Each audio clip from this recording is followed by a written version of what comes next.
Merry Christmas, you beautiful people. Hope you're doing well. Hope you're enjoying your time with family and friends and finding some way to enjoy the holidays if you're not able to be with those family and friends, whether you're watching a great movie, find your best drink, whatever it may be. Hope you're finding some way to enjoy this beautiful, amazing Christmas day. You know, when I knew I was going to be running a Christmas show today, I really didn't know what I was going to be getting myself into, didn't know what I'd be covering. And then, Pierre Poilievre dropped one on us Christmas Eve, which you knew would be controversial to those on the left, but I wasn't expecting for it to also be controversial to those on the right. We'll read this post, but Pierre Poilievre really turned social media aglow last night on both sides of the political aisle. Let's read what he had to say. He said, "I will defend wokeism and fight antisemitism and stand with our friends in Israel against terror." And he was reciting an article where he was interviewed in one of his last interviews of the year with a Jewish publication out of Winnipeg, where it said, Pierre Poilievre told the Winnipeg Jewish Review in an exclusive telephone interview December 18th that he will not tolerate and will defund all those with a woke anti-Semitic agenda, including at universities who receive federal funding as well as federally funded museums. He reiterated that he plans to defund all those who are imposing a radical, terrifying, toxic ideology, and this will apply to everything that the federal government controls. He stated, "I will fire government officials throughout my administration who are imposing a toxic, woke ideology." And we get where this comes from. We've been seeing what's been happening in Canada over the past year, ever since October 7th, 2023. And we've seen attacks grow. We've seen huge protests that have then at times turned into riots and violence against Jews within Canada. We've been seeing people who are sympathetic to Hamas and these different terrorist organizations working and operating within our streets here in Canada without any checks or balances. The government is in some ways encouraging them to do these things, and seeing the ways they've been vandalizing, terrorizing, hurting people has been a significant issue. So the Jewish community, I'd be a little terrified these days to be a Jew, if I'm being honest. I have some great Jewish friends in my life, and talking to them, there's like, yeah, it's not fun right now. Our place of worship has gotten vandalized 8 times in the past 3 months. I'm a little nervous to even tell people I know that I'm Jewish. It's getting a little weird out there. So admittedly, seeing the potential new prime minister coming in and saying, we're going to take a strong stance against this, and we're seeing that this ideology is permeating out of a specific ideology coming out of the left, we're going to make sure we take the actions needed to make sure we quell that mentality so that people stop committing violence against each other in the name of this ideology. And before I continue, I want to hit this point very clearly. If you remember, me and Reg talked about this ad nauseum extensively when we went to CSFN, the Canada Strong and Free Networking Conference in Ottawa last April, conservative conference. And when we were there for one of the first keynotes, we had Boris Johnson, who was on stage with the former Prime Minister of Australia, and they were talking about global warming, developing resources, this, that, the other.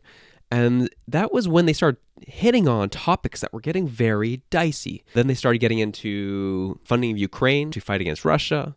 And that, got applause. It was just a weird scenario. The more they started talking about these different topics, you started realizing there's pockets of the crowd. You had your neocons, your small c conservatives, your big C conservatives. You had your populist conservatives. You had your progressive conservatives. And they all had different ideas of what should be happening. And that's when we started seeing little pockets of the room who agreed with funding Ukraine. Little group in the front left. And then we had a little group who believed in funding Israel.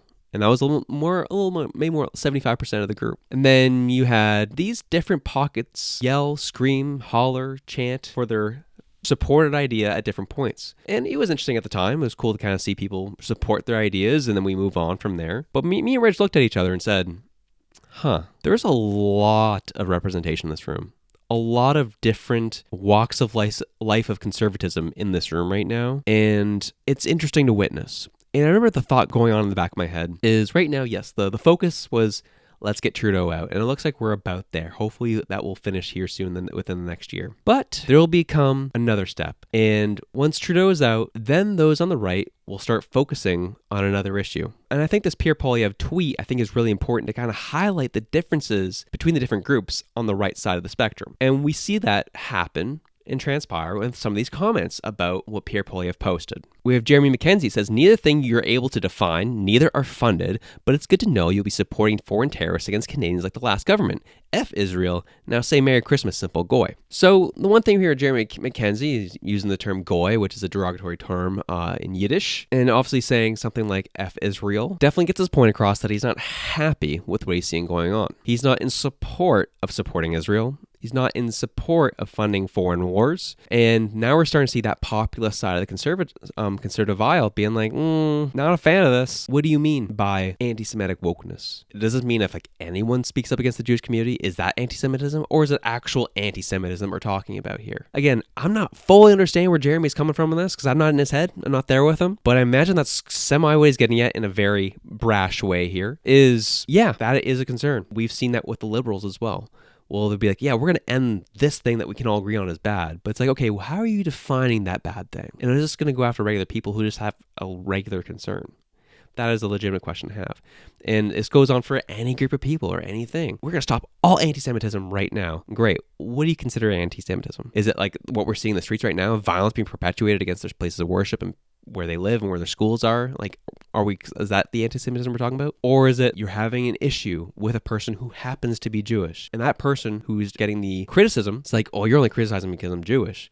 Is that going to be anti-Semitism we're talking about here? Is that when you start defunding these entities? These are the questions that people are having. Again, don't know where Jeremy's at with this. I could be completely off with where he's at with this one. But I know that's the first thought that goes through my mind is when you start kind of adding these sweeping measures, be like, we're just going to take care of all this.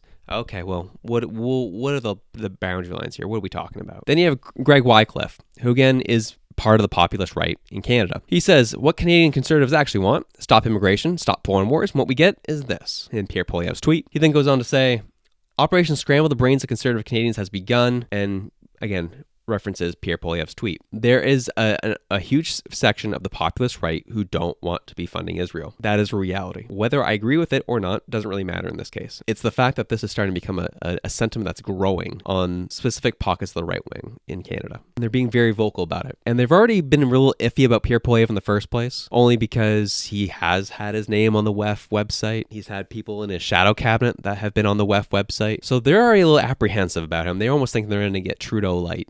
But this is where I start seeing where I'm talking about the right starts eating each other to some degree. We see here with Chris Barber. Remember him? One of the guys on the front lines of the convoy? Well, Alexis Ozario brought up Jeremy McKenzie in general, and Chris Barber says, is there anyone left that this asshole hasn't turned on yet? I think not. And right there, I started realizing, oh, I didn't know Chris Barber and Jeremy McKenzie are not fans of each other. There is no love lost here, we're learning, which I found very interesting because they're both on the front lines together of the convoy in 2022. You know, as we read further here, Doc Holliday says, Chris, Jeremy is a hero to many for speaking up in the darkest hours, especially when no one else was. If he's turned on someone, I'd bet there's a good story on that side that should be brought to light ASAP. And Chris said in response, I was in full support until he turned into everything the government was accusing him of, Hitler salutes included. Chris Barber accusing Jeremy McKenzie of being anti-Semitic. Is this the issue that we're seeing? Is this why Jeremy got so defensive of what Pierre Poilievre was saying? Is because he knows that Pierre Poilievre is going to have him and his group of Diagolon in his crosshairs because they've been accused of anti-Semitic things. Again, I'm not Rachel Gilmore. I honestly haven't done a whole lot of research into Diagolon, quite frankly. I really can't give an educated perspective on what they've said or done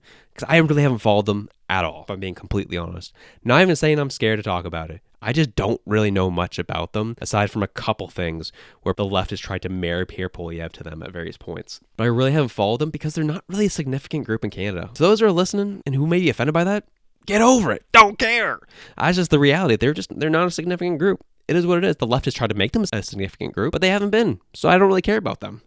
Just the reality. Sorry. If they were doing what the Hamas supporters are doing in the streets, yeah, then I'd be talking about them. They haven't made huge news because they're an insignificant group and not affecting any real policy change here in Canada. So that's that. But I did find it very interesting that Chris Barber here accusing Jeremy McKenzie of being anti-Semitic and being essentially a Jew hater. And you keep going through these responses to Chris Barber. He's lost all my respect after his divisive actions. The guy is a clown. He's attacked me. He's attacked Tamara. He's attacked all of us. Ezra has nothing on us. Open your eyes, man. He's turned on us all. So again, the populist right eating itself already over one tweet from Pierre Poilievre over anti-Semitism. Then we have Tim Pool, who is an American political commentator. He says, the Jews run the world people are so cringe. And Jeremy McKenzie responded to that saying, "You're such a coward. You deserve bad things." And Viva Fry, I thought was very interesting. Viva Fry originated in Montreal, was a lawyer, ended up moving down to Florida, still covers Canadian politics from time to time. He ran for the PPC with Maxime Bernier. And he's Jewish. And his long-winded post I thought was really interesting, caught my attention. He says, "Give credit where credit is due. Jews run the world is certainly catchier and pithier than the arguably more accurate. There is a statistical overrepresentation of Jews in positions of power, from politics to science to arts to literature, such that people could reasonably conclude that said overrepresentation could lead to disproportionate influence in said fields of politics, science, arts, and literature, to the point where people could correlate any crisis in the said fields of politics, science, arts, and literature to the influence of people who are Jews." I'm getting canceled for this on the first day of Hanukkah, aren't I? For the win, because it is not just correct, it's a source of pride depending on framing. Remarking on a statistical overrepresentation for an accepted good is a source of pride, but remarking on a statistical overrepresentation for an alleged bad is anti-Semitic, racist, Islamophobic, whatever. This tweet took me 45 minutes as well. Again, don't really know where Viva's really going with this. Aside from, yeah, that's one way to put it, is this idea that Jews run the world, they're causing a lot of the problems, this, that, the other, has been growing in the populist right in the States and it's in Canada as well. For a lot of populists, I think it's coming more so from the perspective of we don't want to be funding foreign wars, we don't want to be funding foreign conflicts, so let's stop funding Israel, is their perspective on it. Then there's the parts of them too, it's like, no, we just don't like Jews. Friend of the show, Daniel Boardman, he's a Jewish guy, neocon, he's gone at it toe-to-toe with Jeremy McKenzie and Diagolon in the past as well. Like, it's just the reality. It's something is going on there. I will not speak on it any further because I've not gone into it. I'm not going to disparage anyone's name over anything that is alleged or anything I may have heard. I've not looked into it myself. But the interesting thing about it is you look at what Pierre Poilievre tweeted and the firestorm it created on the right. It also created a firestorm on the left. And this is the issue I have as well. See, I have Frank Dominic here. Oh, what a guy. Frank Dominic saying he wants to defund museums. Dude wants to eliminate Canadian culture. And it's like, no, that's not what he said in the article at all. He says he wants to remove toxic woke ideology. And anyone who supports those things, then they'll be defunded. He's not going to outright just widespread defund everybody and defund museums because he feels like it. He made it pretty clear there's a delineation of if they do X, then we will do Y. But of course, the left is not very honest in how they deal with these things. Then you have the Muslim lawyer. He says, he means I will stand with Israel as it terrorizes children, women, and the elderly. Anything for money from the genocide lobby is what Pierre Poilievre stands for. Again, these politics against Jews, against Israel, is getting very weird on so many levels from the left and the right. And I know what the comments are saying. Josh, why are you talking about this if you haven't been looking into it? I'm just reporting what people are saying. I'm not here to make any character assumptions or judgments on what anyone's doing. I'm just reporting what is happening right now and what you should keep an eye on as we continue forward in politics here. We are going to be getting Pierre Poilievre in power. We are going to be getting conservatives in power. But the issue is what is broken, what the issues we are currently facing are not going away. And they're only getting exasperated. And they're just going to be, our issues are going to change and look a little bit different once we have someone new in power. And this is the stuff that's coming up right now. Israel-Hamas conflict, Israel-Palestine conflict is not going anywhere once Trudeau's out of office. It's going to continue because it was started while he was in office. That can of worms has already been released. That is just the reality that we're seeing, what we're dealing with here. So we'll see what happens here. I was definitely apprehensive, especially on Christmas Day, to be covering this story because it is so new. There's a lot of nuance behind it. There's a lot of hate in it as well, a lot of issue. And I also didn't want to step on anything that I ultimately wasn't ready to talk on. But at the same time, it still needed to be discussed and the news still needed to be relayed to all of you. That when you're in conversations with your family, your friends, those who are on the right, those who are on the left, more of this type of conversation is going to come up. What's your stance on Israel? What's your stance on the conflict? What's your stance on Jewish people? Unfortunately, it's just going to start coming to the surface. These are real conversations that are going to start. And you just need to be ready for what's coming and do your own research. But all I know is it's on us as Canadians to be vigilant of what's happening, what is going on, and being ready to have a conversation with people who this may end up coming up with, and being ready to have an answer. It's crazy what's going on out there, y'all. It's a bonkers. So we'll see what happens. Seeing again, people on the right starting to go at each other over their differences was only a matter of time because we had a sole enemy, quote unquote, focus. And that was Justin Trudeau. Now that goalpost is going to move, and now the focuses are going to shift and change, and people are going to be drawing new battle lines. So we'll see what happens. Keep your head up, keep vigilant, and I'll see y'all later. Have a good Christmas. I'll see you tomorrow.